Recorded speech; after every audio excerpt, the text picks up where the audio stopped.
İndi ne var uşaq saxlamağa? Şənliyirdik kürəyimizə.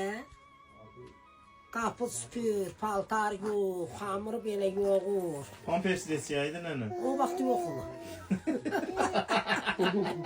Ferhat yox olur. İndi O vaxt ancaq arvadlardan çox kişilər əziyyət çəkir uşaqlar. Yox. Allah'ın dostum Ferhat.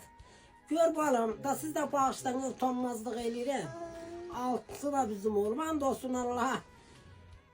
Akşam mal örüşten gelince sadece küllürdüm ocağın yeri iraklıyırdım ocağı. Hamuru yoğurup kündeli 150-200 günlüğü birden yuka kündesi.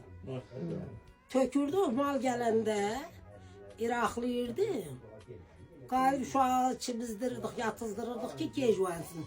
Gece saat 3'ten 4'ten pişirirdik. Ama de gör orada ağlasalar. O vaxtaki kişiler ireldir uşağı götürerdi. Götürmürdüler aklı.